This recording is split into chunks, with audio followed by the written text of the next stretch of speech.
ही सरल है। जब आप मसीही बनते हैं 3 चीजें होती हैं जो आपको करनी है। एक तो जैसे अब आपने आज अंगीकार किया है तो 3 चीजें करनी है। एक तो आपको हर हफ्ते संगति में आए, कलीसिया में आए ताकि आप वचन सुने, राइट। दूसरी चीज है कि आप वचन पढ़ें, बाइबल पढ़ें। शुरू में आपको कुछ भी समझ में नहीं आएगा। हम में से बहुतों को अब भी बहुत कुछ नहीं समझ में आता, पर वो प्रभु का वचन है, राइट। और तीसरी चीज है कि आपको प्रार्थना करनी है। सो आप में से बहुत सारे लोग चर्च तो आते हैं हर हफ्ते। मुझे नहीं पता आप में से कितने लोग वचन को पढ़ते हैं, पर प्रभु ने प्रदीप के मन में डाला कि आपको वचन के बारे में 2 संडेज पहले प्रदीप ने बताया। और क्योंकि जो मैं देख रही हूँ कि परमेश्वर डिटर्मिन्ड है कि आप लोगों को वो स्पिरिचुअली स्ट्रॉन्ग बना के ही छोड़ेगा। तो अब मैं आपको बहुत ही, क्योंकि जब मैं सोचने लगी कि how do I tell them to pray, आप सबको प्रार्थना करना तो आता है, right. And I am so blessed कि इस कलीसिया में इतनी सारी सेशन होती है। ये देखिए मुझे it makes my heart happy, so God bless you all. But परमेश्वर चाहता है कि आप इंडिविजुअली भी उसके साथ समय गुजारें। आप में से कितने लोग अकेले जब आप कलीसिया में नहीं होते, संडे को हम सब प्रार्थना करते हैं, घर जाके आप में से कितने लोग प्रार्थना करते हैं? और क्या क्या आप लोगों को दिक्कतें आती हैं? दिस इज नॉट लाइक, मैं नहीं चाहती कि आप हाथ उठाएं या व्हाटएवर, बट इसमें आप बोल सकते हैं कि आप में से कितने लोग हैं जो रोज प्रार्थना करते हैं? गुड। और आप लोगों को what are the common difficulties that you face in prayer? मतलब प्रार्थना करने में क्या क्या दिक्कतें आती हैं? जैसे मुझे दिक्कत आती थी कि मुझे बहुत नींद आती थी, या कि आप प्रार्थना करने बैठो और नींद आने लगती है, ध्यान भटकना, और कुछ डिस्ट्रैक्शन और कुछ डिस्टर्बेंस रहती है, डिस्टर्बेंस और कुछ, और हम में से बहुत सारे लोग तो समय ही नहीं निकाल पाते कि दिन में हमें लगता है कि काश अगर 26 घंटे होते या 30 घंटे होते तो प्रभु मैं तुझे टाइम तो दे देती, बट तुझे पता है तूने मुझे सब कुछ दिया है, अब ये सब तो मुझे करना होगा। समय की कमी होता है सबके साथ, practical. So this is just a practical. ये बहुत ज्यादा बाइबल में हम बहुत ज्यादा डीप नहीं डाइव कर रहे, ये बहुत प्रैक्टिकल बातें हैं। How can you spend time with God? आप परमेश्वर के साथ कैसे समय गुजार सकते हैं? हमें क्यों प्रार्थना करने की क्या जरूरत है? हमारा परमेश्वर तो भला है, वो हमारे लिए सब कुछ कर चुका है, तो हमें क्या जरूरत है प्रार्थना करने की? क्यों हमें प्रार्थना करने की जरूरत है? हम कलीसिया में मिलते हैं, बहुत अच्छी बात है, हम सब एक दूसरे से मिलते हैं, हम सब मसीह की देह हैं, हम अपने भाई बहनों को मिलते हैं, पास्टर से बातें करते हैं, दिल अच्छा लगता है, सब कुछ अच्छा होता है, तो फिर हमें खुद प्रार्थना करने की क्या जरूरत है? जी, There's no right and wrong answer, आप बोल सकते हैं जो भी आपके मन में है, ताकि हम परीक्षा में ना पड़े। और कुछ? क्योंकि प्रभु यीशु मसीह भी प्रार्थना करते थे, क्योंकि प्रभु यीशु मसीह भी प्रार्थना करते थे और वो हमारा उदाहरण है, हमें उन्हीं की तरह प्रार्थना करना चाहिए। और कुछ? परमेश्वर और हमारा रिलेशन बने, क्योंकि जो रिलेशन होता है एक हमारा जैसे फ्रेंड्स का रिलेशन होता है, तो उसमें भी बातचीत जरूर होती है, वो बातचीत प्रार्थना से। राइट, क्योंकि आप लोग वचन में प्रभु के बारे में पढ़ते हैं, पर आपको अनुभव तब होगा जब आप उसके साथ समय गुजारेंगे, राइट। मेरी शादी को 21 साल हो गए हैं और आप में से कोई भी मेरे फादर को नहीं जानते। मेरे डैड हैं major general RP Singh, okay. अब पास्टर सैन उनको बहुत सालों से जानते हैं। पापा, मेरे पापा के बारे में क्या बोल सकते हैं? कुछ भी जो आपका मैं अगर मेरे से जैसे मैं प्रिपेयर्ड नहीं आया हूँ, इसलिए मैं वो बोलूंगा जो मेरे ऑलरेडी माइंड के अंदर है। और वो ये है कि he is very honest, very punctual, very hard working. दो तीन शब्द बोला है तो इसलिए मैं ओके। सो पापा मेरे पापा को 21 सालों से जानते हैं और उनका ये राय है। प्रतीक, आपको क्या लगता है डैड के बारे में? जॉली। जॉली। और कुछ? जॉली मतलब खुश रहते हैं, हमेशा खुश मिजाज। कुछ भी होता है। ओके, बस ये वेरी डिसिप्लिन, वेरी डिसिप्लिन। और कुछ? Very generous. Very generous. Okay.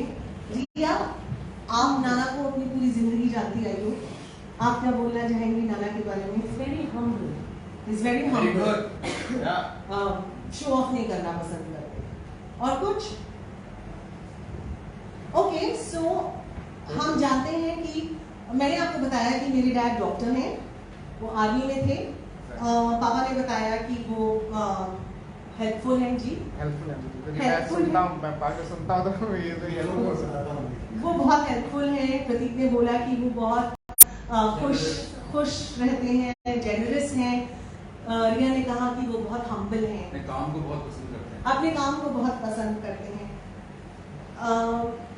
ये सब आपने, अब अगर आपने ये सब सुन लिया मेरे डैड के बारे में, अगर मेरे डैड सड़क पे जा रहे होंगे, आप में से कोई मेरे डैड को पहचान पाएगा? नहीं। और अगर कुछ होता है तो क्या आपको पता होगा कि मेरे फादर का क्या रिएक्शन होगा उस चीज के बारे में? नो। अब मैं 45 इयर्स से अपने डैड को जानती हूँ। मुझे पता है कि उनको मटर की कचौड़ी पसंद है, मुझे पता है कि उनको अपने दोस्त बहुत प्यारे हैं। सबसे पहले वो अपने परिवार को रखते हैं, फिर वो अपने दोस्तों को बहुत प्यार करते हैं। जितना वो लोगों की हेल्प कर सकते हैं वो हेल्प करते हैं। मुझे पता है कि मेरे डैड को किस तरह के कपड़े पसंद हैं, कौन से कलर्स उनको पसंद हैं, कौन से कलर्स उनको पसंद नहीं है। और ये सब मैं इसलिए जानती हूँ क्योंकि मैं उनको जानती हूँ। मुझे पता है कि किन चीजों से पापा को गुस्सा आएगा, मुझे पता है कि वो क्या बोलेंगे, अगर मैं कुछ बेवकूफ़ी करूंगी तो वो मुझे किस तरह से डांटेंगे वो भी मुझे पता है।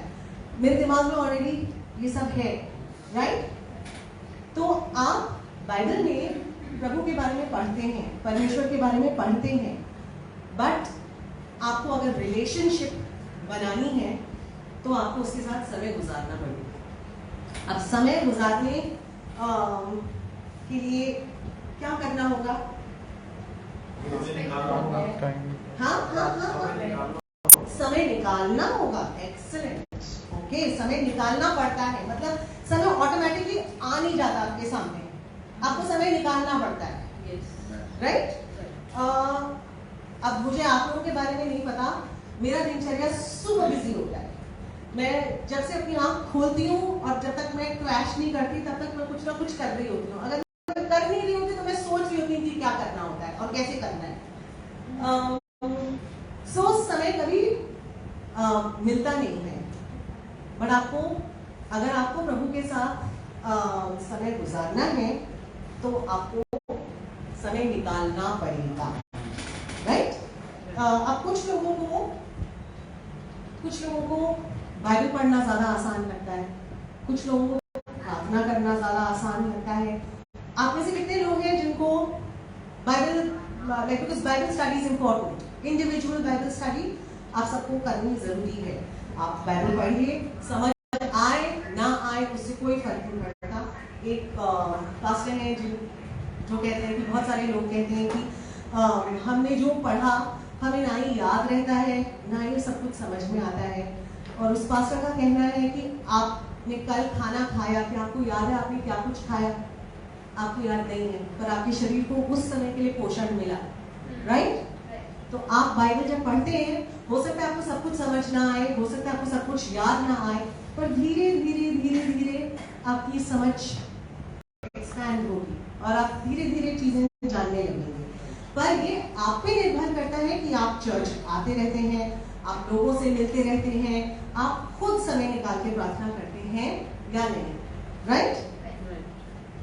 ओके, सो यीशु मसीह ने कैसे प्रार्थना की? आरती बोल रही थी कि हमें इसलिए प्रार्थना करनी चाहिए क्योंकि यीशु मसीह प्रार्थना करते थे।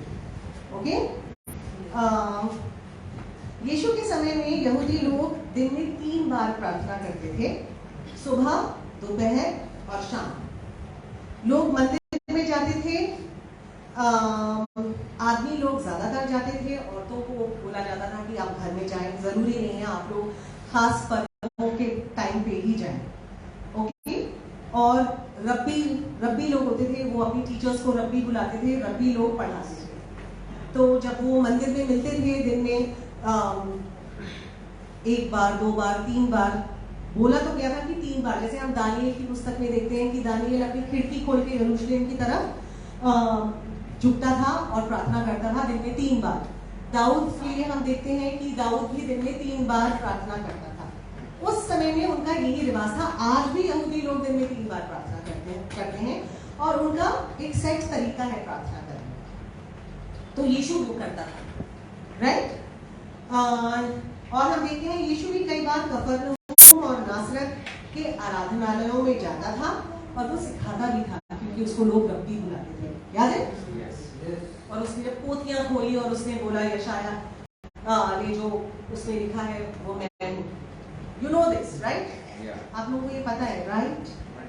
सब अपनी मुंडी या तो हिलाएं या जबान हिला के हाँ बोलिए please, thank you, God bless you. Okay, और हम देखते हैं कि यीशु सुबह सुबह एकांत में जाके प्रार्थना करता था। मरकुस 1:35 कोई खोल के पढ़ दे प्लीज।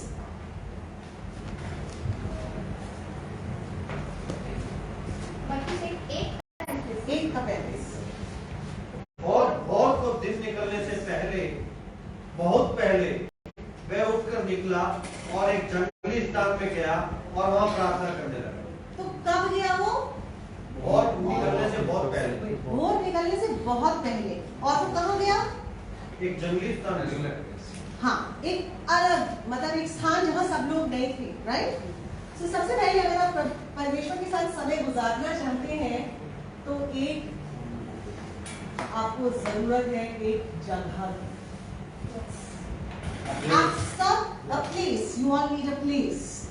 आप सबके पास आई एम श्योर घर है, परमेश्वर की दया से आप सब घर में रहते हैं, राइट। और मुझे नहीं पता किसके पास एक कमरे में ही पूरा परिवार रहता है। कुछ लोग के पास बड़ा घर है, किसी के पास छोटा घर है। पर आप लोगों को एक स्थान नियुक्त करना होगा रोज, जहां आप परमेश्वर के साथ समय गुजार सकते हैं।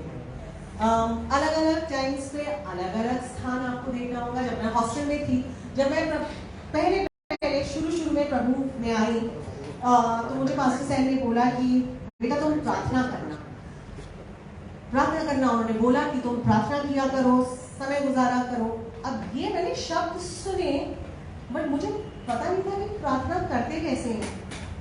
यू नो लाइक मैं एक हिंदू बैकग्राउंड से आती हूँ, तो जब हम लोग पूजा घर में जाके प्रार्थना करते थे तो हम लोग गायत्री मंत्र बोलते थे और फिर हम लोग तो खैर वैसे भी हम बच्चे लोग तो बिल्कुल प्रार्थना करने में इंटरेस्टेड नहीं होते थे। देख के जो पापा मम्मी करते थे या दूसरे लोग करते थे वो हम करते थे। अगर हम मंदिर में गए हम घंटी बजाते थे, सर झुकाते थे, जो भी हम देखते थे दूसरे लोग कर रहे हैं वो हम करके आ जाते थे। तो जब मैं मसीह में आई और मुझे बोला गया कि प्रार्थना किया करो, तो मेरे लिए बहुत अब इट्स टू एम्बैरेसिंग कि मैं कैसे पूछूं कि प्रार्थना करूं, पर मैं कैसे करूं, राइट, कि हम कैसे प्रार्थना करें। तो आप लोगों को ऑलरेडी फॉर्मेट तो पता है प्रार्थना किस तरह से करना है, क्योंकि आप में से मतलब लोग ऑलरेडी काफी टाइम से चर्च आ रहे हैं।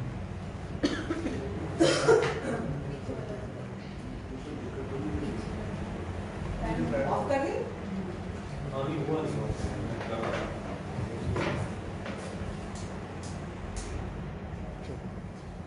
क्या एक और कर रहे हैं? कौन सा वाला? आपने वाला, आपका वाला यहाँ पे भी नेट लग रही है, दोनों बंद हैं। ओके, अब ऑन हुआ नहीं हुआ, सॉरी दैट्स योर प्रॉब्लम।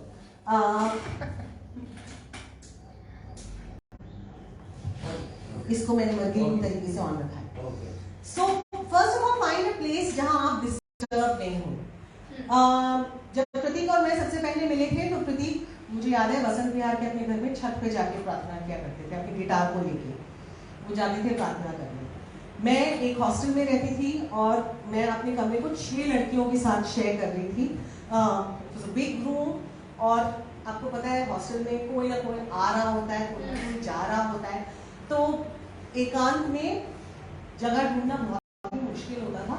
तो मैं वेट करती थी कि सारी लड़कियां जब जाएंगी, मैं किसी दिन कॉलेज से जल्दी आती थी, क्योंकि अगर मैं सबके सामने बैठ के प्रार्थना करूंगी, specially since I don't know how to pray, तो वो बहुत ही अजीब अटपटा होता है, राइट।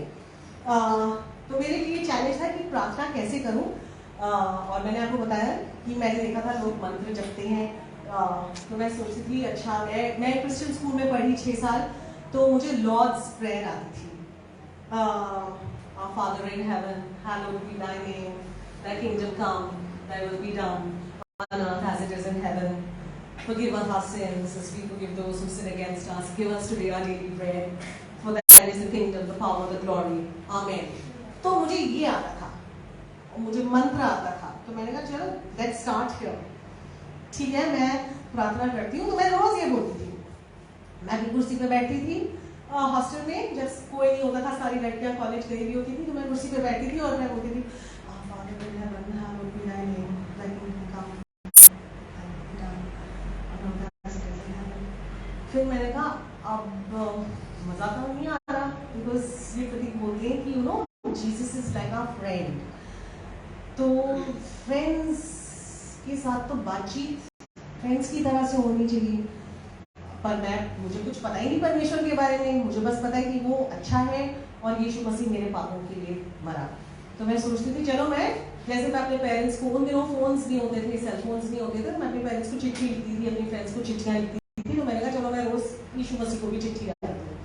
तो मैं रोज when I am sitting on the side, कुर्सी पे मैं बैठ के मैं कहती थी डियर गॉड, आज पता है आज अच्छा दिन नहीं था, आज अजीब सा था, और फिर मैं बताती थी मेरे साथ क्या हुआ, यू नो कि वार्डन आई और उसने ऐसे बोला, और मेरे कपड़े इतने गंदे हो गए हैं और मेरे को कपड़े धोना अच्छा नहीं लगता, और मेरा साबुन खत्म हो रहा है और मुझे सर्फ की जरूरत है, और प्रतीक क्यूट है पर कुछ ज्यादा इमोशनल से लग रहे हैं, जो भी मेरे दिमाग में होता था मैं चिट्ठी में बोल के अंदर से लव मेड नाउ साइन आमेन, क्योंकि मुझे इतना ही पता था, राइट। और अब मैं सोचती हूँ व्हेन आई लुक बैक, प्रभु भी कितना क्यूट है, वो भी बैठ के सोचता हुआ ओह माय गॉड, और मुझ जैसे पता नहीं अनगिनत लोग होंगे जो ऐसे प्रार्थना करते हैं, और प्रभु के लिए कोई भी प्रार्थना अटपटी नहीं है। प्रभु मेरी उन चिट्ठियों को भी सुनता था, मेरे उस जो मेरा फॉर्मेट था। फिर प्रतीक ने, मैं एक दिन प्रतीक से बात करी थी, तो प्रतीक कह रहे थे कि मैं you know I was praying on the terrace, I had taken my guitar, I said oh guitar, अब इट्स वेरी एम्बैरेसिंग क्योंकि मैं पूछ नहीं सकती कि कैसे प्रार्थना करना है। मैंने कहा आप गिटार के साथ क्या करते हो? मैं गाने गाता हूँ। मैंने कहा ओह अच्छा। तो फिर मैंने याद किया कि मैं जब स्कूल में थी तो क्या क्या गाने होते थे जो हम गाते थे। जूनियर स्कूल में मैंने सुना था My God is so big, so strong and so mighty, there's nothing my God cannot do. बच्चों वाले गाने कि मेरा परमेश्वर इतना बड़ा है, इतना मजबूत, इतना सामर्थी है कि ऐसी कोई चीज नहीं है जो वो नहीं कर सकता। मैंने कहा okay I'll sing that song। तो मैं वो गाने लगी। फिर मुझे ध्यान आया हम और भी गाने गाते थे स्कूल में रोज, क्रिश्चियन, क्योंकि वहाँ मसीह के बारे में कुछ सिखाया नहीं जाता था, बट हम गाने गाते थे। सो आई रिमेम्बर मैं 3rd स्टैंडर्ड में जब थी, मैंने सबसे पहली बार सुना What a friend we have in Jesus। So I was like, oh, I love that song। और जब भी मैं वो गाना गाती थी मुझे बहुत अच्छा लगता था। तो मैंने कहा ओके, तो एक कमरे में एक चिपकनी लगा के मैं बैठ के What a friend we have in Jesus, dear God, सब खत्म हो रहा है, जाके खरीदना है। थैंक यू, आमेन। प्रार्थना खत्म। ओके, इमेजिन आप में से बहुत सारे लोग हो सकता है उसी स्टेज पे हो, बट आपको एक स्थान, मैंने एक स्थान अपने लिए ले लिया था। प्रतीक छत पे जाते थे, मैं हॉस्टल में जब लड़कियां नहीं होती थी कमरे में चिटकनी लगा के, या फिर मैं बालकनी में जहाँ लोग अपने कपड़े वपड़े सुखाने जाते थे, वहां मैं रात को जाके प्रार्थना करती थी, और मुझे प्रार्थना करना आता नहीं था। ओके, हम देखते हैं कि यीशु मसीह जंगल में जाते थे, गethsemane के बगीचे में, जैतून के पहाड़ पर जाकर उसने प्रार्थना की, अक्सर वो करता था। बेसिकली ये था कि उन्होंने समय निकाला और एक स्थान नियुक्त किया, राइट? तो जब मैं जैसे जैसे मैं मसीह में बढ़ती गई, मैंने हमेशा कोशिश की मैं एक स्थान नियुक्त करूं। तो जब हम सीमांत विहार में रहते थे तो ड्राइंग रूम में एक बेड था जहां मैं वॉक करने के बाद मैं वहां बैठती थी, और मैं प्रार्थना कैसे करती थी? Intercession, God has always given me a heart for intercession. तो मैं पहले न्यूज़पेपर पढ़ती थी और न्यूज़पेपर से मैं टॉपिक्स ऑफ प्रेयर भी निकालती थी। ओह, इसके बारे में हम प्रार्थना कर सकते हैं, इसके बारे में हम प्रार्थना कर सकते हैं, और फिर मैं वो सब अपने दिमाग में रखती थी, और फिर मैं न्यूज़पेपर का आर्टिकल जैसे पढ़ रही हूँ, मैं अपना हाथ, अभी भी मैं ऐसा करती हूँ, वैसे मैं उस पर हाथ रख के मैं बोलती हूँ कि प्रभु ये बच्चा जो अभी अभी बचाया गया है, उसको तू अपनी बरकत दे, उसमें तो अपनी आशीषें दे, ये जो मर्डर केस हुआ है प्रभु उसकी फैमिली को तू बरकत दे, उनको शांति दे। You can do that in prayer. आप एक समय निकालिए and you take a place जहां आप डिस्टर्ब नहीं हो, राइट? सो सबसे पहले आपको एक ऐसा स्थान ढूंढना है जहां आप बेसिकली डिस्टर्ब ना हो। आजकल पहले मेरा होता था मेरा स्टूडियो, और पर अब मेरे घर में 2 डॉग्स हैं। अगर मैं उठ जाती हूँ तो उनको चाहिए कि वो भी हर चीज़ में इन्वॉल्व हो, और स्टूडियो अलाउड नहीं है डॉग्स के लिए। तो मैं ड्राइंग रूम में मेरा एक सोफा है, मेरा फेवरेट सोफा, जिसको रिया हड़पने की कोशिश करती रहती है, जहाँ मैं बैठती हूँ। और मेरा एक सेट रूटीन है कि मैं आती हूँ, मेरा ड्राइंग रूम ऐसे है, मेरा डाइनिंग रूम है यहाँ, मैं डाइनिंग रूम की लाइट ऑफ करती हूँ, मैं ड्राइंग रूम, मैं किचन में जो, ताकि हल्की सी लाइट आए, ज़्यादा लाइट ना आए। मैं सुबह जब उठती हूँ मैं अपने टीथ ब्रश करती हूँ, अपने मुंह को धोती हूँ, अपने लिए चाय बनाती हूँ, green tea if you please with honey and lemon, और फिर मैं बैठती हूँ, एंड फिर वो जीसस और मेरा टाइम है, फिर मैं बैठ के प्रार्थना करती हूँ। तो आप अपने लिए स्थान ढूंढिए जहाँ आप डिस्टर्ब नहीं होंगे, right? Basic stuff, okay guys, very basic but helpful. Thank you. I got my cheerleader with me. Okay, set a time, समय सेट कर। अगर आप सोच रहे हैं कि मुझे दिन में जब समय मिलेगा तब मैं प्रार्थना करूंगी या करूंगा, मैं आपको बता सकती हूँ, गारंटी दे सकती हूँ कि वो समय नहीं निकल पाएगा।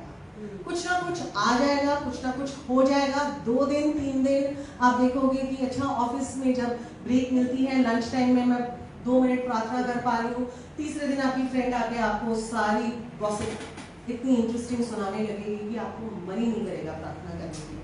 सो सेट अ टाइम। टाइम कभी भी निकलता नहीं है, निकालना पड़ेगा। सो फाइंड अ टाइम जब आपको कोई डिस्टर्ब नहीं करे। मुझे नहीं पता जेंट्स के लिए, लेडीज के लिए तो बहुत चैलेंजिंग होता है, क्योंकि अगर आपके पास बच्चे हैं, खासतौर से अगर छोटे बच्चे हैं, तो वो दिन भर आपके इर्द गिर्द होते हैं, राइट आंचल? बच्चे आपको टाइम नहीं देंगे। अगर आप सोच रहे हो कि मैंने जगह ढूंढ ली, अच्छा सोफा मेरा है या ये मेरा कमरा है, आप अकेले बैठे हो, और फिर आप देखोगे कि आरब आके आपकी नाक के अंदर उंगली घुसाएगा, आपके बालों को खींचेगा, कुछ ना कुछ वो करते हैं। कितना खुश हो रहा है, अरे बच्चे ऐसे करते हैं क्योंकि उनका ये काम है। बट यू हैव टू, आपको एक ऐसा टाइम निकालना पड़ेगा जब आपके बच्चे या तो जब स्कूल में गए हो, या जब आप ऑफिस में हैं, ऑफिस में आप लंच ब्रेक में कुछ किसी पार्क में चले जाइए।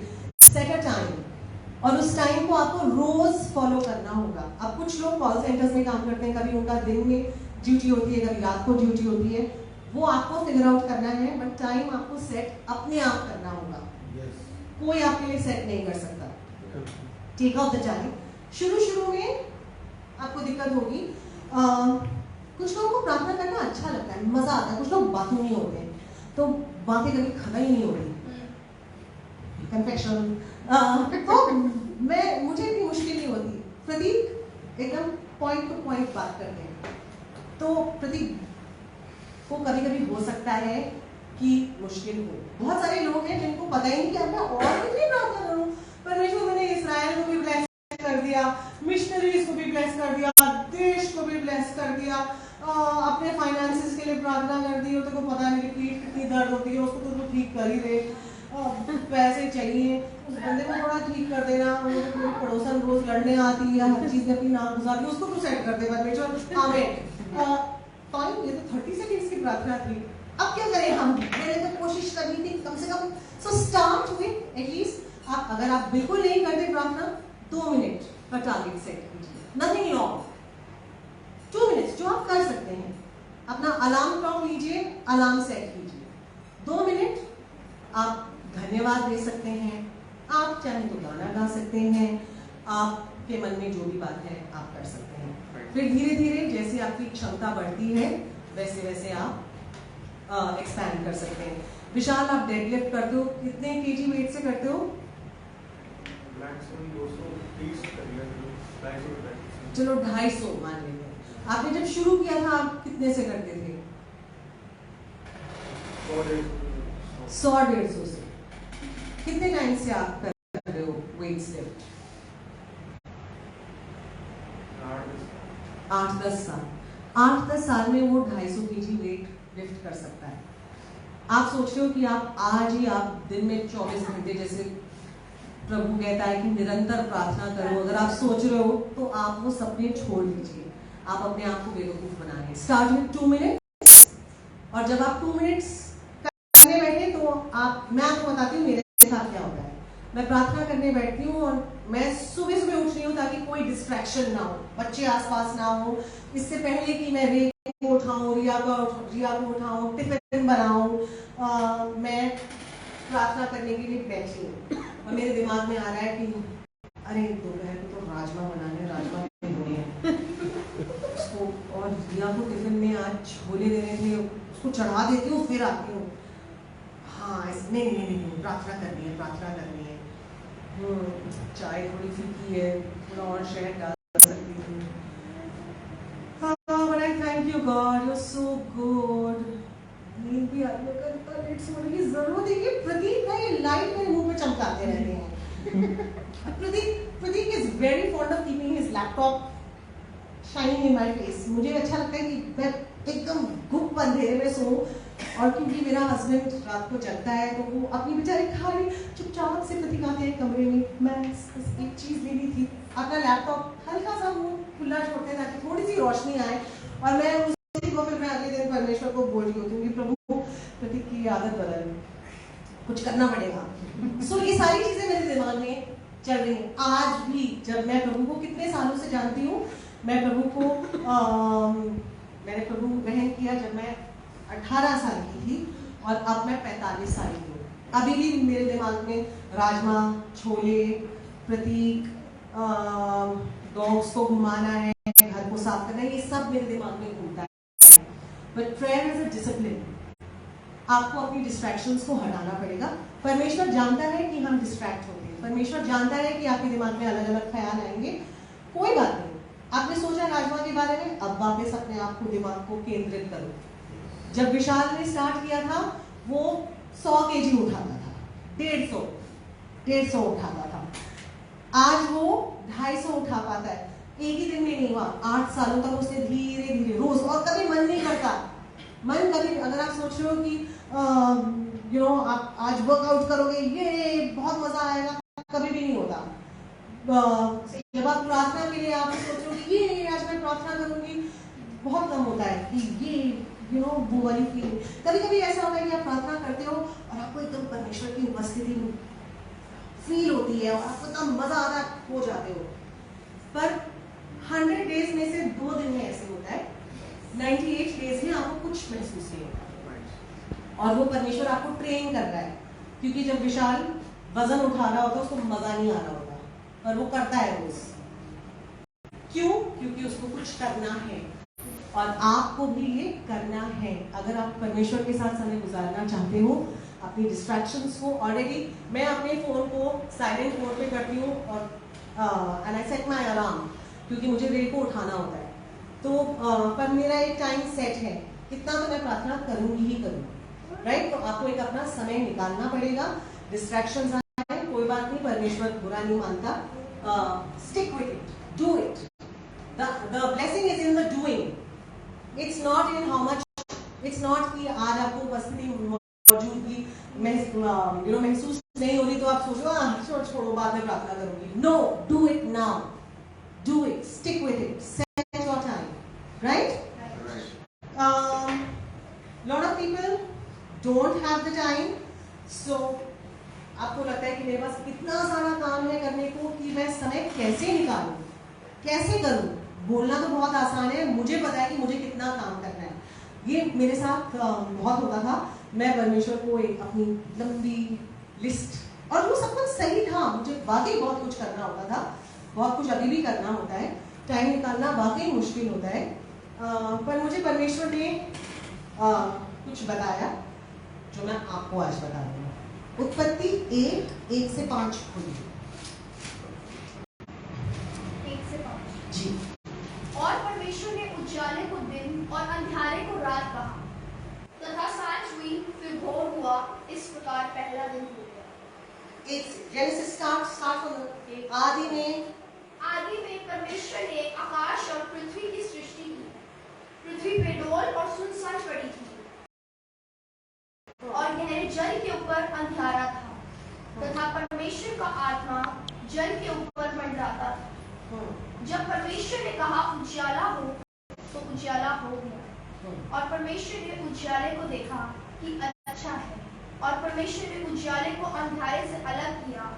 और परमेश्वर ने उजियाले को दिन और अंधियारे को रात कहा, तथा सांझ हुई, फिर भोर हुआ। इस प्रकार पहला दिन। ओके, सो हम देखते हैं कि पहले कोई समय नहीं था, दिन नहीं था, रात नहीं थी। परमेश्वर ने जब इस दुनिया की सृष्टि की, इस पृथ्वी की जब हमारे लिए सृष्टि की, तो परमेश्वर ने दिन बनाया और रात बनाया, राइट? समय का कॉन्सेप्ट परमेश्वर ने बनाया, राइट? जो उस चीज को बनाता है वो उसको बढ़ाना और उस चीज को कंट्रोल करना जानता है। सो परमेश्वर ने मुझे वर्ड पिक्चर दिया कि अगर तुम मेरे साथ अपना टाइम निकालोगी मेरे लिए, तो जो तुम्हारा बाकी का टाइम है उसको मैं रबर बैंड की तरह स्ट्रेच कर दूंगा। और मैंने देखा ये बाकी सही है। जब आप परमेश्वर को पहला स्थान अपनी जिंदगी में देते हो और उसके लिए आप समय निकालते हो जब बहुत मुश्किल है, तो वो आपको इस काबिल बनाएगा कि जो काम आपको आमतौर पे 2 घंटे में आप करते हो वो आप 30 मिनट में कर लो। ये आप ट्राई करके देखिए, आपको ये करना पड़ेगा, तभी आप कह सकते हो कि हाँ भाभी जो आपने बोला था सही है। Because God can stretch time for you, just like परमेश्वर आपके लिए फाइनेंसेस स्ट्रेच कर सकता है। जब आप अपना 10वांश देते हैं तो जो आपका 90 जो है बचता है, वो प्रतीक ने आपको सिखाया था कि परमेश्वर उसको स्ट्रेच, उसमें वो ब्लेसिंग डाल देगा, it will go very far. जो आप क्योंकि परमेश्वर का जो राज्य है उसके प्रिंसिपल्स हमारे दिमाग के जो प्रिंसिपल्स हैं उसके बिल्कुल उलट चलता है। अगर आपको समय की कमी है, आप कोशिश करोगे कि आपको आप अपना टाइम प्रोडक्टिवली यूज करो, राइट? अगर आपके पास पैसे की कमी है तो आप पैसे यहाँ वहाँ ऐसे नहीं डालोगे, you will use it wisely, right? परमेश्वर की इकोनॉमी में if you want to stretch time, make him the Lord of your time, give your time to him. अपना समय आप अपने मन में आप निश्चय कर लो कि प्रभु मैं इतना समय तो तुझे देना ही चाहती हूँ, उससे और बढ़ के भी मैं देना चाहती हूँ, तो मुझे इस लायक बना। और आप देखिएगा प्रभु कैसे आपके दिन को स्ट्रेच करेगा, कैसे आप बहुत आसानी से फटाफट आप वो काम कर पाएंगे जो दूसरों से इतना जल्दी नहीं हो पाता। और जब परमेश्वर आपके साथ ऐसा करे तब आप और जो लोग धीरे काम करते हैं उन पे खिसियाइएगा कि ये मैं करती हूँ, क्योंकि मुझे लगता है अरे ये तो 5 मिनट में हो रहा है, इसमें इतना टाइम क्यों लग रहा है? पर मेरे लिए इसलिए हो रहा है क्योंकि मैं अपने प्रभु को अपना टाइम दे चुकी हूँ और वो मेरे लिए टाइम स्ट्रेच कर रहा है, राइट?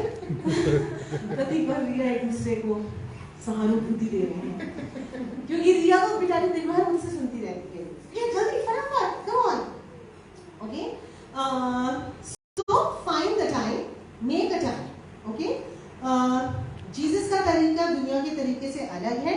अगर आपको धनी बनना है तो आप देना सीखिए, अगर आपको समय की कमी है तो परमेश्वर को समय देना शुरू कीजिए। दुनिया कहती है कि जब आप कोई चीज देखोगे तो विश्वास करोगे, प्रभु कहता है पहले विश्वास करो फिर देखोगे, राइट? तो आपको ये चीजें आपको ट्राई करने के बाद तजुर्बे से ही आपको पता चलेगा, okay? Make it a priority.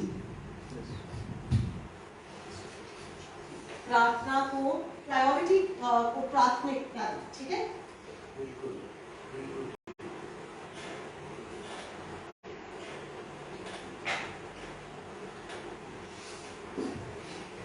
अगर आपके पास समय की कमी है तो फेसबुक को बंद कर दीजिए।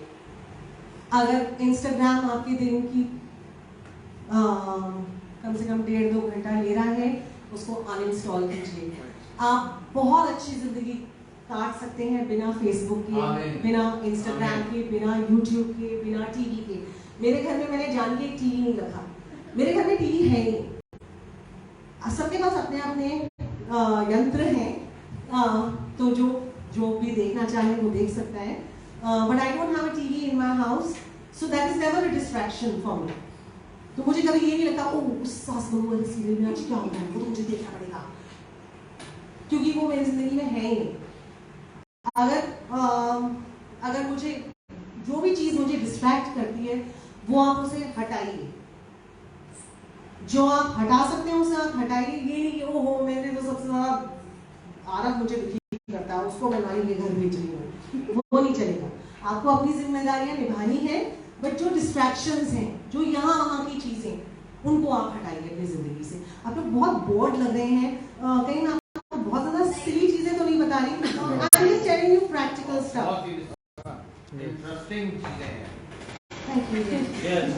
सो बिकॉज इसको आपको प्राथमिकता बनानी पड़ेगी, अपने आप नहीं बनेगी।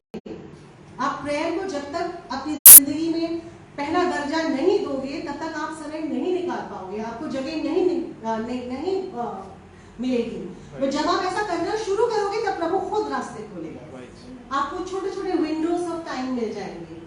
क्योंकि यीशु मसीह दिन में 3 बार प्रार्थना करता था। जब प्रतीक और मैं सबसे पहले हम मिलते थे तो मेरे पास भंडार होता था बातों का, और प्रतीक और मैं इतनी देर बातें करते थे, फिर मैं वापस घर आती थी, फिर प्रतीक मुझे कॉल करते थे, फिर हम लंबी बात करते थे, क्योंकि बात करने मतलब इतने सारे टॉपिक्स होते थे, और क्योंकि हम दोनों ने एक दूसरे से बात की, हम एक दूसरे को जान पाए। So when you spend time with God, talk to him, tell him everything, जो भी आपके दिल में है, जो भी आपके दिल में हो रहा है, आपके साथ जो हो रहा है, आपको क्या चैलेंजेस फेस हो रहे हैं, क्या आपको अच्छा लग रहा है, उसके लिए आप धन्यवाद कीजिए। जो आपको पसंद नहीं आ रहा वो आप प्रभु को बताइए। मुश्किल आती है जब आपकी शादी को 21 साल हो रहे हैं, तब आपको लगता है कि अब मैं स्टूडियो में रिकॉर्डिंग कर रही हूँ और प्रतीक करेंगे, Max you are looking very pretty, I am recording, stop disturbing. So जब आपके रिलेशनशिप को लंबा टाइम हो गया है तब एक फेमिलियरिटी सेट हो जाती है, और परमेश्वर के साथ भी ऐसा हो जाता है। रोज रोज आप कितनी बार बोलोगे कि परमेश्वर धन्यवाद कि मैं सांस ले पाता हूँ, धन्यवाद कि मैं उठ गया। तो फाइंड वेज। प्रतीक और मैं कभी कभी दिन सेट करते हैं कि आज हम बैठ के बच्चों के बारे में बात नहीं करेंगे, maybe we'll watch a movie, maybe we'll do something, you have to take time out, right? So जब आपकी स्पिरिचुअल लाइफ में भी कभी कभी बोरियत सी सेट हो जाती है कि क्या सेम चीज, shake it up, do something different. सुबह सुबह उठ के उस दिन आप चाय ना बना के नींबू पानी बनाएंगे, धन्यवाद से शुरू करने के बजाय आप बाइबल खोलिए। अगर आपको लिखने का शौक है तो अपनी और सोचिए कि प्रभु ऐसा क्या कुछ था जो तूने मेरे लिए पिछले कुछ एक महीनों में किया है. Write it down. Thank him. Find ways to make it interesting. क्योंकि शुरू में बहुत आसान होता है सब कुछ, बट कुछ टाइम बाद बोरियत सी सेट हो जाती है. तो find a way that works for you. इस तरह आप अपने लिए अलग अलग तरीके ढूंढिए, ताकि अगर आपको कोई सर्मन अच्छा लगता है या नए गाने ढूंढिए, उनके साथ आप वर्शिप कीजिए. बिकॉज प्रार्थना तो करनी ही है, समय तो गुजारना ही है, बट आप कैसे करो वो आपके हाथ में है. राइट. सो जगह, समय, प्राथमिकता. ओके.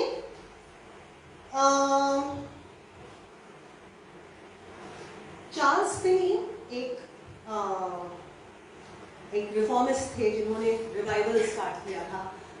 जो आजकल जिस तरह से हम लोग प्रार्थना करते हैं चर्च में, जो फॉर्मेट है कि हम जैसे ही आते हैं स्तुति आराधना होती है, फिर वचन शेयर होता है, फिर लोगों के लिए प्रार्थना की जाती है. ये पहले हमेशा से ऐसे नहीं होता आया था. पहले अलग सिस्टम था. चार्ल्स फिनी है जिसने काइंड ऑफ ये चीज सेट की. अब उसकी मामा के 9 बच्चे थे. Charles Finney was born in the 1800s, many years ago. उनकी मामा के 9 बच्चे थे. अब आप सोचो 9 बच्चों की माँ के पास कैसे टाइम निकलेगा. उन दिनों में तो स्कूल भी नहीं होते थे जब बच्चे घर से निकलते थे. तो दिन भर कोई यहाँ उठ रहा है, कोई वहां उठ रहा है, कोई ये कर रहा है. चार्ल्स फिनी की मम्मी का एक तरीका था, दोपहर में वो एक एप्रन बांधती थी. आप लोगों को पता है एप्रन क्या होता है? जब खाना बनाते हैं एप्रन बांधते.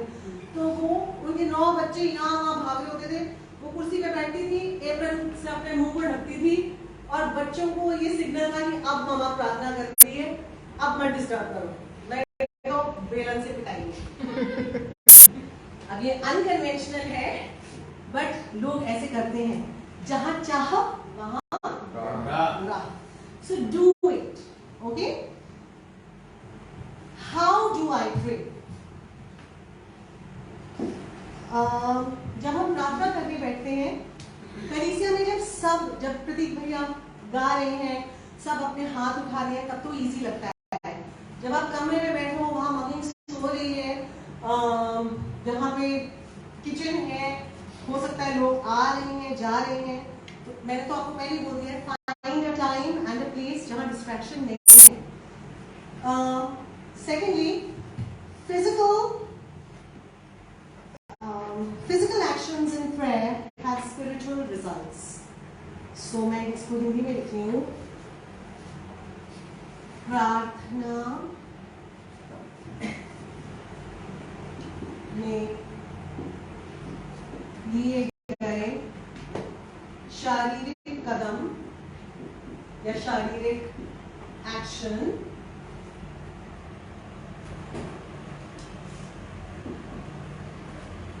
के आत्मिक परिणाम होते हैं. इसका क्या मतलब हुआ, कोई समझा सकता है मुझे?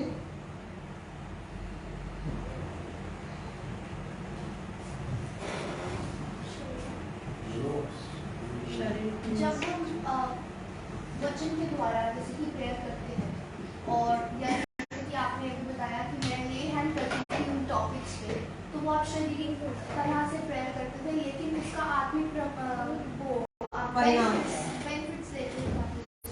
या to a degree you are right. जैसे आपको वचन में लिखा है कि अपने हाथों को उठा के, अपने घुटने टेक के, तालियां बजा के. चर्च में करना आसान है. आप कमरे में अकेले हो, आपको नींद आ रही है, आपने 4 बजे का अलार्म सेट किया हुआ है, आपको उबासियां आ रही हैं, आपको पता है कि राजमा चढ़ाना है, तो आपको मन नहीं करता. आपको लगता है चलो कोई बात नहीं, मैं बस गाना सुनती हूँ और मैं जितना. आप ऐसे कितने लोग हैं जो स्पीकिंग इन टंग्स करते हैं? कितने लोग हैं जो नहीं करते? रिया, राहुल, और कौन? और कोई है स्पीकिंग इन टंग्स? चलो, आप लोगों के लिए हम प्रार्थना करेंगे कि आप लोग स्पीकिंग इन टंग्स कर पाओ. सो जब हम अक्सर जब हम प्रार्थना करने बैठते हैं, मन नहीं करता घुटने टेकने का, क्योंकि कोई वो वाली फीलिंग नहीं आ रही. जब हम चर्च में हैं तब एटमॉस्फेयर है. घर में कोई एटमॉस्फेयर नहीं है. आप चाहो तो आप कुछ लोग कैंडल जला लेते हैं, कुछ लोग अपना lights. I like my lights, तो मैं कभी कभी कभी अपना टेबल लैम्प विंटर्स में लाइट कर लेती हूँ, जो भी आपको एम्बियंस बनाना है। बट आपको मन ना करे तो भी आप अपने हाथों को उठाइए। आप जब गाना गाते हैं अपने घुटने टेकिए, डांस करना है आप डांस कीजिए, क्योंकि परमेश्वर को पता है कि आपको स्टूपिड लग रहा है ये करते हुए, पर परमेश्वर आपके समय को और आपके दिल में जो आपने निर्णय लिया है उसको वो ऑनर करता है। God honors your time. He honors the fact that even though you feel foolish, you're doing it anyway because you're believing Him over what your mind says.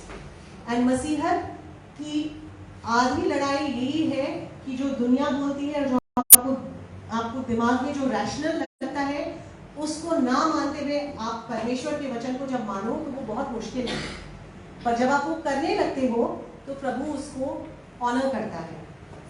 जब you are not feeling humble, पर आप घुटने टेको कि प्रभु मैं तेरे सामने आती हूँ, मैं अपना दिन तुझे दे रही हूँ प्रभु, मेरे पास बहुत कुछ है करने को, अब मैं अपने आप को फिजिकली दीन बना रही हूँ, अपने आप को मैं नीचे झुका रही हूँ, और वो स्पिरिचुअली अपने आप होता जाएगा। आफ्टर सम टाइम आपको ये मुश्किल नहीं होगी। धीरे धीरे जैसे जैसे आप ये हैबिट बनाओगे ये धीरे धीरे होने लगेगा।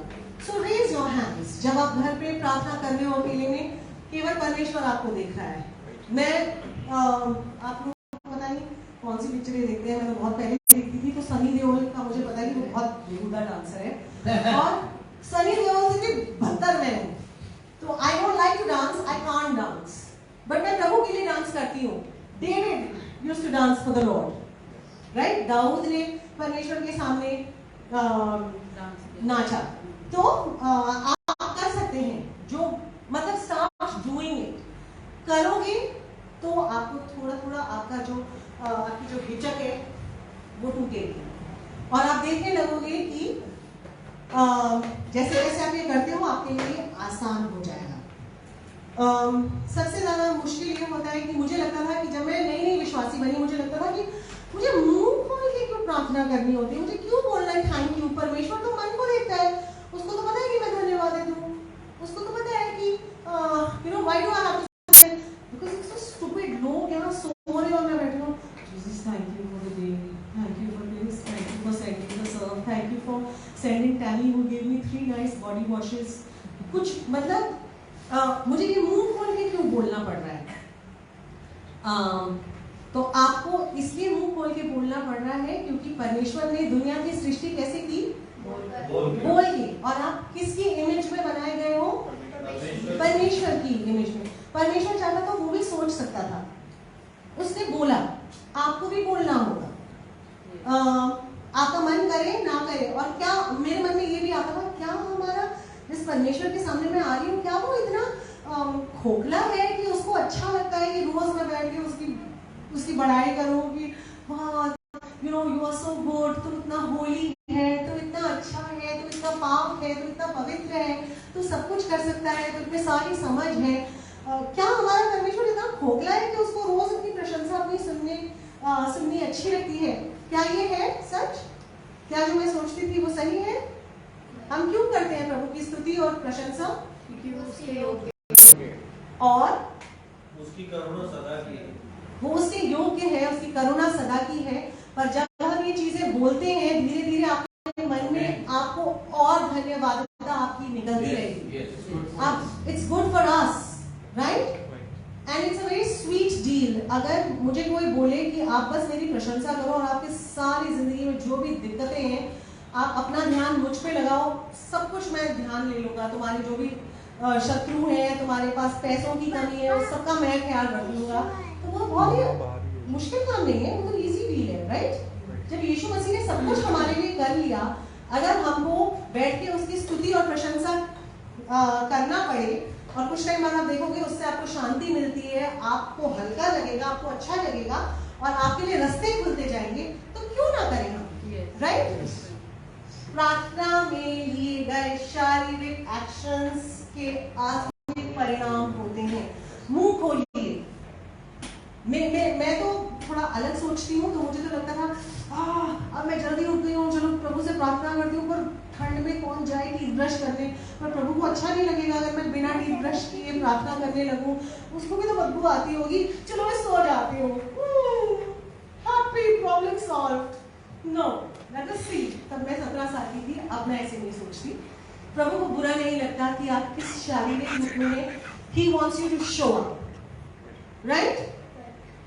Can you say yes? Yes. Okay. Thirdly, be honest with God.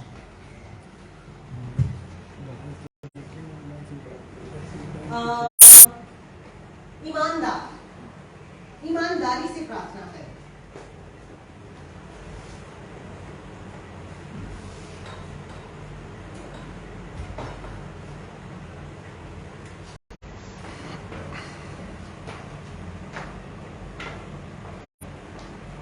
पिछले साल मेरी जिंदगी में 2 चैलेंजेस थे और 2 सेटबैक्स हुए। मैं 2 चीजों के लिए बहुत ज्यादा प्रार्थना कर रही थी। एक रिया की कॉलेज एडमिशन के लिए मैं प्रार्थना कर रही थी कि उस स्टीफंस में उसका एडमिशन हो, और एक हमारे घर में एक डॉग था मोमो, जिसके लिए मैं बहुत ज्यादा प्रार्थना कर रही थी कि उसको हम एक अच्छा घर दिला पाए, क्योंकि मैंने किसी को प्रॉमिस किया था कि मैं उसको अच्छा घर दिलाऊंगी। और हमें और भी डॉग्स को अडॉप्ट करवाया था। और जैसे ही मोमो की मैंने प्रार्थना की कि प्रभु क्या मैं इस कुत्ते को घर लाऊं, और इसको मैं, तू मेरी हेल्प करेगा कि उसको एक अच्छा घर मिले। और मुझे बहुत शांति महसूस हुई, तो मैंने उस डॉग को मैं घर ले आई। 4 दिनों में वो डॉग गया और 2 मिलाता हुआ वापस आ गया। लोगों ने हार मान ली कि नहीं, हम इसको नहीं रख सकते, और वो वापस मेरे घर आ गया। और मैं प्रभु से बहुत ज्यादा नाराज थी। I was so angry with God. I prayed to you, I asked you, you know how to speak to me. जब मैं अविश्वासी थी तब तूने मुझसे बात की, तो तू मुझे इस कुत्ते के बारे में तूने मुझे क्यों नहीं बोला, क्यों नहीं रोका, क्यों नहीं बोला तूने? और अब ये मेरे घर में रोज कभी मेरे प्लांट्स खा रहा है, मेरे कुशन को फाड़ रहा है, मेरे सोफे में सुसु कर रहा है, ये क्या है प्रभु? This is not good. I was very upset with God. फिर जब रिया का सेंट स्टीफंस में एडमिशन नहीं हुआ, JLC में नहीं हुआ, I was very upset with God. Pradeep knows. I was so mad with God. मैं रोज क्योंकि मैं रोज प्रार्थना करती हूँ, मैं सुबह उठती थी और फिर मैं बैठती थी और फिर मैं रोती थी कि प्रभु ये तूने मेरे साथ अच्छा नहीं किया। मुझे नहीं पता तू मुझे क्या सिखाने की कोशिश कर रहा है, मुझे नहीं पता तू मुझ में क्या बनाने की कोशिश कर रहा है। क्या तू चाहता है कि मैं डिसअपॉइंटमेंट्स लेना भी सीखूं? क्या तू चाहता है कि क्या ये मेरी परीक्षा है, ये क्या है? और मैंने तो तुझे नहीं बोला था कि तूने बोला कि तूने मुझसे वाचा बांधी, वहां तक ठीक था। मेरे बच्चे को क्यों नसीब लाया? तूने बोला कि मैं अब्राहम, इसहाक और याकूब का परमेश्वर हूँ। रिया के बारे में, why isn't Riya in a good college? I was very upset. और मैं लड़ी प्रभु से। I didn't hold back. I was upset. I told God. God did nothing about it, and that's also all right. You can be angry with God. आप God से disappoint हो सकते हैं। हर चीज आपके लिए, कहीं बाइबल में नहीं लिखा कि प्रभु आपकी हर एक बात को मानेगा। ये जरूर बोला है कि जो भी आप प्रार्थना करोगे वो तेरे लिए हो जाएगा। ये जरूर लिखा है कि आप इस पहाड़ को बोलोगे अगर कि तू यहाँ से उठ के समुद्र में जाके, तो वो होगा। अगर वो नहीं हो रहा तो आपके पास एक चुनौती है, क्या आप फिर भी उस परमेश्वर को मानोगे? क्या फिर भी will you still show up to pray? या आप बोलोगे I'm done, कट्टी हो गया, 20 साल अच्छे गुजरे, अब तूने एक तो ये मोमो मेरे घर में है, एक ये दिया और बिंदु कॉलेज जा रही है, फिर गलत है। You have a choice. Do you still choose to worship God? मुझे नहीं पता रिया को और बिंदु में परमेश्वर की क्या इच्छा है। हो सकता है परमेश्वर की कुछ इच्छा है। और बिंदु ने रिया का एस्टीम तो बहुत बूस्ट कर दिया, क्योंकि रिया को लगता है पहले बहुत ज़्यादा पढ़ाकू बच्चों में से नहीं मानी जाती थी, और अपनी क्लास की अब सबसे ज़्यादा जिम्मेदार और पढ़ाकू बच्चा रिया सैन है। तो हो सकता है प्रभु उसका कॉन्फिडेंस बिल्ड करना चाहता था। परमेश्वर की बुद्धि हमारी बुद्धि से परे है, वो हमसे ज़्यादा जानता है। जब मोमो अडॉप्ट नहीं हुआ, हो सकता है कि परमेश्वर मुझ में कुछ बनाना चाहता था कि अगर आई वाज सो, और परमेश्वर ने मुझे कुछ बोला ही नहीं, कुछ जवाब ही नहीं दिया। कितनी बार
हम में से बहुत सारे लोग होते हैं कि अगर हम डिसअपॉइंट होते हैं, जैसे मैं डिसअपॉइंट हुई, तो हम उसके बारे में बात ही नहीं करते। हम सोचते हैं कोई बात नहीं, प्रभु पास्टर सैन की सुनता होगा, प्रशांत की सुनता होगा, मेरे तो पता नहीं होगा कुछ, पता नहीं, देखते हैं, उसके बारे में हम बात ही नहीं करते। It doesn't matter. Yeshu Masih जो परमेश्वर का बेटा था, उसने क्रूस पे चढ़ने से, क्रूस पे क्या बोला? Why have you forsaken me? जब वो जानता था, वो वचन देहधारी, जो वचन देहधारी हुआ, वो उसने खुद, उसको पता है कि he will never leave you nor forsake you, वो तुझे ना कभी छोड़ेगा ना कभी त्यागेगा। पर जब वो क्रूस पे लटक रहा था, जब उसका खून पसीना एक होके बह रहा था, जब उसका सारी हड्डियां टूट चुकी, जब सब कुछ, नॉट हड्डियां, जब सब कुछ टूट चुका था, वो मन में भी टूटा हुआ था, जिन लोगों के लिए उसने अपने प्राण दिए वो उसके खिलाफ थे, यीशु मसीह को भी लगा कि वो अकेला है, right? And what did he say? Why have you forsaken me? तूने मुझे क्यों छोड़ दिया? तो it's okay to be honest with God. परमेश्वर ईमानदारी से प्रार्थना करें। अगर आप नाराज हैं, अगर आप टूटे हुए हैं, अगर आप दुखी हैं, कोई बात नहीं, God can handle it. He is a big God. और हो सकता है 20 साल बाद आपको समझ में आए कि आपको इस अनुभव से क्यों गुजरना पड़ा। हो सकता है, और हो सकता है आपको कभी जवाब ना मिले, but you have to be okay with that, right? So जब आप प्रार्थना करने का दृढ़ निश्चय लेते हैं कि अब से मैं रोज प्रार्थना करूंगा, 5 मिनट हो, 2 मिनट हो, 3 मिनट हो, मैं रोज प्रार्थना करती थी जब मुझे टाइम मिलता था। फिर मेरी जिंदगी में एक टाइम आया जब मुझे लगा कि मुझे एक अलग टाइम सबसे पहले प्रभु को देना है, और मुझे लगा था कि प्रभु मेरे को डिवाइन रेवलेशन देगा और वो मुझे इतनी बातें बताएगा और मैं उसकी सहेली बन जाऊंगी, और प्रभु जैसे अब्राहम के लिए कहता था और अपने प्रॉफिट्स के लिए कहता था कि क्या मैं ये बात अपने इस भविष्यवक्ता से छुपाऊं। मुझे लगता था प्रभु मेरे को गहन रहस्य खोलेगा, और मैं बैठ के प्रार्थना करती थी और जीरो जिप, कुछ भी नहीं, नो उपस्थिति, no goosebumps, no prayer topics, nothing. मैं बस बैठी हूँ। 1 साल, 2 साल, 3 साल, 4 साल, 5 साल, 6 साल, 7 साल, 17 साल, 18 साल, 20 साल, सोचिए। But God honours your commitment, he honours the time.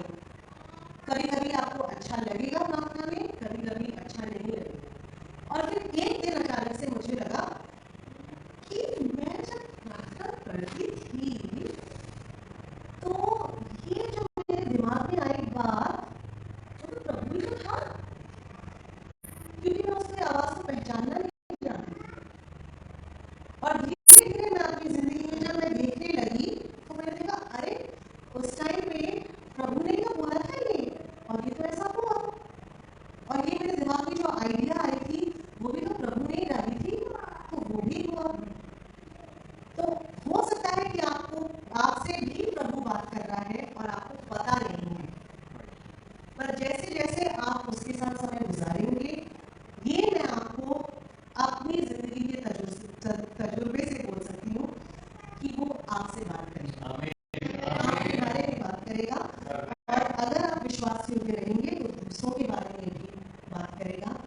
अगर आप ये आपकी चाबी is in obedience, is in discipline and is in sacrifice।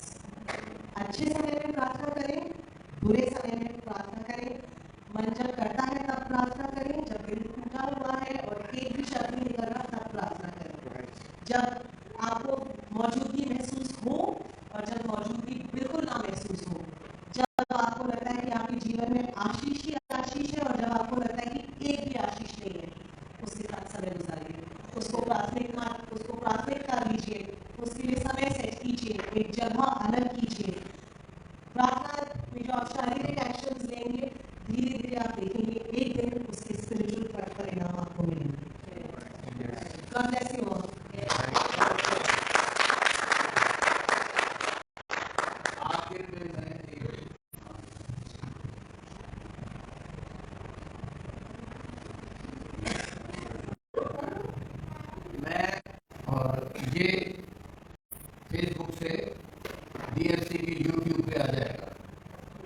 आज ही रात तक। तो एक तो मैं आपको रिमाइंड करा दूं कि इसको आप रिपीटेडली 2-3 बार मेरी तरह करिए। मैं अपनी टीचिंग 2-3 बार सुनता हूँ और लगता है अरे ये भूल गया। तो मैंने जो आज चीज किया है उसे मैं तो सुनूंगा ही, मेरा तो आदत है। मैं मेरे लिए पूरे हफ्ते की टीचिंग होती है, चाहे मेरे द्वारा हो चाहे किसी और के द्वारा सुनूंगा। जो मैंने आपको, और आज मैंने अपनी 97 में शुरू करी थी फुल टाइम, तब से एक ही बात मैं अपने आप को सिखाता हूँ और बार बार बताता हूँ, और आज आपको भी बता रहा हूँ। आखिरी में मेघना ने आपको जो बोला, मोमोज के बारे में बताया, दिया के एडमिशन के बारे में बताया, ऐसे वो प्रार्थना कर रही थी लेकिन उसका कुछ हुआ ही नहीं। तब उसने कहा, आखिर उसने रैप अप ऐसे किया कि चाहे खुशी हो, दुख हो, तकलीफ हो, नहीं कुछ मिल रहा है फिर भी आप धन्यवाद। मुझे एकदम से परमेश्वर की आत्मा ने याद दिलाया जो मैंने एक खादिम से सीखा था, जो मैं एक ही सेंटेंस में बोलूंगा, pray hard when it is hard to pray। ऐसी सिचुएशन आती है, एक दिन मैं परेशान गए थे, आज भी जाएंगे और रिजर्वेशन मिला ही नहीं। मैं 3rd क्लास के डब्बे में था, थोड़ी देर बाद ठंड और आने लगी तो मैं खिचखिचाहट और मन में ऐसे, तो मेरे को एक ही सेंटेंस याद आया, thank hard and it is hard to thank। In this situation you cannot thank hard but say thank you Jesus। मेरी आत्मा ने मुझे कहा, so praise hard when it is hard to praise। तो ये तो मैं ऐड कर रहा हूँ, जो मेघना ने रैप अप किया, मुझे एकदम से आत्मा ने याद दिलाया, तो मैं आपको बता रहा हूँ। बाकी आपको प्रतीक कुछ थोड़ा और बताएगा, ऐसे रिकॉर्ड होते रहने देना, ताकि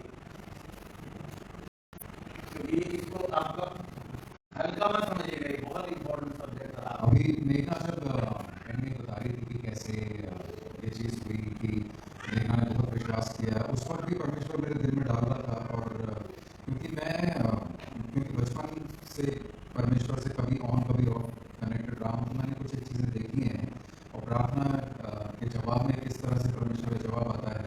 तो मैं एक चीज़, छोटी सी चीज़ मैं ऐड करना चाहता हूँ कि जो मैंने एक्सपीरियंस देखा है, क्योंकि प्रार्थना के बाद जो डिसअपॉइंटमेंट कुछ लोगों में आती है ना, वो हमको समझना जरूरी है कि इस वक्त हम एक परफेक्ट वर्ल्ड में नहीं रह रहे, राइट। और जब हम परमेश्वर से प्रार्थना करते हैं तो हमें 3 में से एक पॉसिबल जवाब मिलते हैं, जो परमेश्वर के बारे में डायरेक्टली बोलता है, या फिर रिजल्ट हमको परमेश्वर का जवाब होता है, राइट। हमको परमेश्वर बोल सकता है यस, नो या वेट। ये 3 पॉसिबल जवाब, अगर आप में से किसी को कोई दूसरा, तो इसको हम लोग दिमाग में आया तो आप मुझे बता सकते हैं। सॉरी मैं सेंटेंस बीच में छोड़ देता हूँ। इसको हम बोल सकते हैं हाँ, मेरी आदत पड़ गई है, नहीं, इस बार ठीक है, और रुको या इंतजार, ठीक है ना। वो अब हम सब चाहते तो ये हैं कि हमारी हर प्रार्थना, हजारों ख्वाहिशें ऐसे जैसे बोलते हैं ना कि हम तो चाहते तो हैं बस यही है मिले हमको हमेशा हर प्रार्थना का, राइट। ये ना मिले, ये नहीं चाहिए हमको, हाँ चाहिए और अभी चाहिए हर बार, लेकिन वो होता नहीं। अब मैं आपको एक बात बताता हूँ, यीशु मसीह ने खुद एक प्रार्थना करी थी परमेश्वर से। क्या प्रार्थना थी वो? हो सके तो मेरे प्यारा मुझसे कर जाए। क्या परमेश्वर ने हाँ बोला? तो अगर यीशु मसीह को परमेश्वर नहीं बोल सकता है, क्योंकि अगर यीशु मसीह एक बोलने की कोशिश कर रहा था उसको अपनी प्रार्थना के द्वारा कि भाई तू तो परमेश्वर है, और भी तो तरीके होंगे इसी चीज को करने के लिए जिसके लिए मैं आया हूँ, जिसके लिए मैं पैदा हुआ हूँ। 33 साल की उम्र में उसने प्रार्थना करी थी कि अगर हो सके तो कोई दूसरा रास्ता निकाल लेते हैं परमेश्वर, आपस में हम लोग कुछ एडजस्ट कर लें, कुछ ऐसा कर लें, नहीं। लेकिन परमेश्वर ने, जहां तक मतलब डायरेक्टली तो बाइबल में नहीं लिखा, लेकिन परमेश्वर ने बोला ना। तो अगर परमेश्वर यीशु मसीह को ना बोल सकता है, कई बार हमें परमेश्वर बोलता है इमीडिएटली नहीं मिलता हमको। कई बार परमेश्वर की मर्जी होती है कि एक दूसरे चैलेंजिंग तरीके से हमको वो चीज इस तरह से मिले जिससे परमेश्वर की महिमा हो। मैं परमेश्वर से अगर सपोज कार मांगू, फरारी मांगू और मुझे मेरी नौकरी से मतलब सैलरी से इकट्ठा करके सेविंग्स करके मैं खरीद लूँ फरारी, इसमें ज्यादा मजा है कि किसी चमत्कारी तरीके से मुझे मिले उससे ज्यादा। कई बार वो होता है, कई बार परमेश्वर चाहता है कि हम अपने तरीके से क्या कहते हैं, परमेश्वर जानता है हमारे में क्या है कि हम खुद उस चीज को पा सकते हैं। तो परमेश्वर कई बार वो चाहता है, कई बार परमेश्वर ये चाहता है कि हम चैलेंजेस को फेस करें, राइट। सो जब हम प्रार्थना करते हैं ना, हम ध्यान रखें कि परमेश्वर हमेशा हाँ नहीं बोलेगा, परमेश्वर कभी कभी ना बोलेगा, कभी कभी वेट बोलेगा। यीशु मसीह को वेट नहीं बोलेगा, यीशु मसीह ना बोलेगा। ये भी ध्यान रखें कि अगर परमेश्वर यीशु मसीह को मना कर सकता है, ना बोल सकता है, तो हमें भी ना बोल सकता है, राइट। तो मुझे बस इतनी सी चीज एक और मैंने सोचा मैं मेंशन कर दूं जो मेरे एक्सपीरियंस पिता परमेश्वर, मैं इस टीचिंग को सील करता हूँ ये हमारे लिए फ्रूटफुल है। यीशु मसीह तेरे सामर्थ्य